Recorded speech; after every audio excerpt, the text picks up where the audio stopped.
We're being joined by Reno. There he is, Reno Collier and his lamp. He'd wear a skeleton outfit. Hey, Reno. I'm right, he would.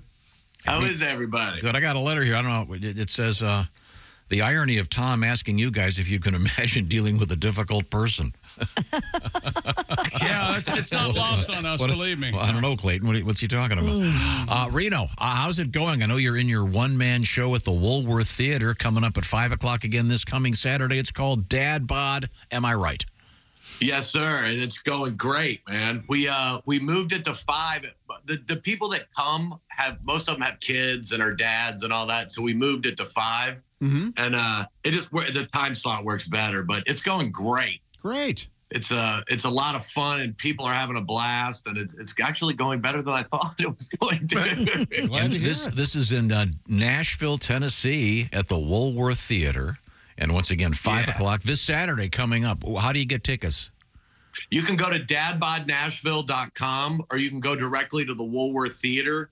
And if you have a dad, you are a dad. If you want to understand your dad, there's all kinds of interactive stuff going on in the crowd. There's videos and music, and it's crazy. It's a blast. And do you have to? Is there full frontal? I mean, I know you. Not now. As a matter of fact, I have to wear like regular underwear because I'm down to my boxers in this doctor's appointment thing. And I have to wear underwear underneath it, just in case. Yeah. Yeah, I could see that. You don't want a Sharon Stone thing happening in the theater. Yeah. Hopefully it wouldn't look like that, but you never know. It's cold in there. Well, what else is on your mind these days? Well, I wrote a country fried take if you'd like to hear it. Absolutely. Let's hear it. So we all know how difficult breakups can be, especially when there's a truly strong bond between the two of you. You have to explain to everyone why you're no longer together. You have to play up the new one, tell everyone how much happier you are and what a great decision you made.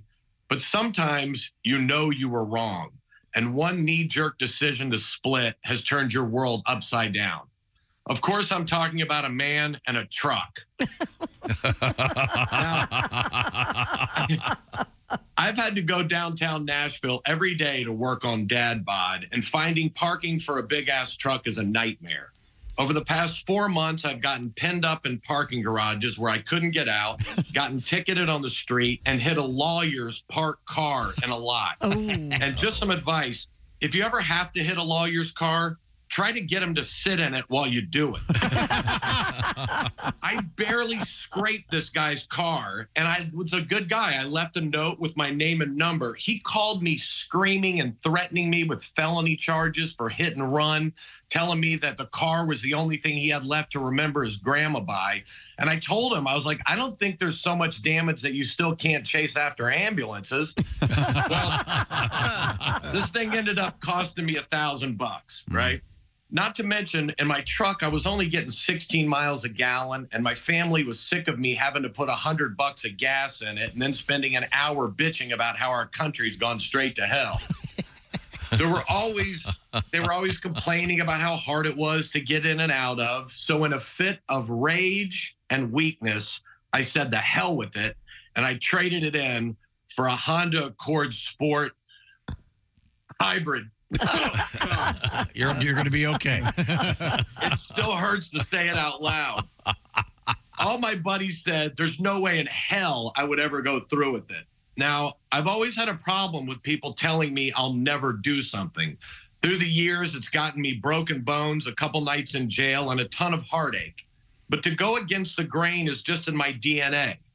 When I was on the lot and the salesman asked me if I was buying the car to do my part for the environment, I'm like, hell no, I'm not doing it. I don't care about that. I'm doing it out of spite and because I'm worried I'm going to go broke, but mainly spite. As I drove off the lot in my new car, I looked at my truck in the rearview mirror, and I think I actually saw a tear fall from one of its headlights. Silly.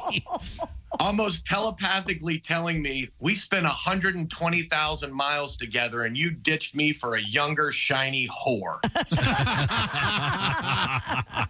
My stomach was in knots. when I drove it over to my buddies to watch the game, the razzing started the second I got out of the car, which I thought was well hidden between all the trucks. Here's just a few of the jabs I took. Are you going to drive that spaceship to your pap smear? Hey, Greenpeace, you can use the same plug my granddaughter's Jeep is plugged to in the garage. And my favorite, here's my favorite. Hey, Greta Van Susteren, all the food has meat in it. Now, I know he meant Greta Thunberg. Screw up. It got a much bigger laugh than you'd think. I muttered a bunch of gibberish about how it has a real engine that charges the battery and you don't plug it in. But that was met with jokes of my buddies handing me things out of their pockets saying, I've got your car in here somewhere. And is there a joystick or a steering wheel inside that thing? Then my wife jumped in. Now, look, when I had my truck, we'd be in a parking lot out in front of a restaurant, and I always thought it was hilarious while there were people out there to yell to my wife, woman, get in the truck. And then she'd get in and I'd slam the door. I just thought it was fun. She's like, it's not so funny anymore, is it? Walking through the parking lot, woman, get in the hybrid. Damn it. Now she's yelling that to me. So look, I got my new car in the same color as my truck to take the sting out, but that's just like making your new girlfriend wear your old girlfriend's clothes. Now, I do like the car. It rides great, it's quick, and it gets 48 miles a gallon. Oh. Plus, it's so much easier to park downtown, but it's not the same. So to my old truck, wherever you are, and to whoever's holding you tonight, caressing your steering wheel, I want you to know I will always love you. It's not you, it's the economy. I'm Reno Collier, and that's my Country Fried Day. Oh, thank you, Reno. Very, very nice. It is hard parting ways with your favorite. It's a sad day at the Collier house, buddy. Oh, well, I want to remind you once again, Reno is the star of Dad Bod, Saturday afternoons at 5 o'clock at the Woolworth Theater in downtown Nashville, Tennessee. Best of luck with the show, Reno. Thank you. I love you guys. Thank you so much. Have a great week, Great everybody. pleasure. If you come to Nashville, come see me. Of course. All right. See you, Reno.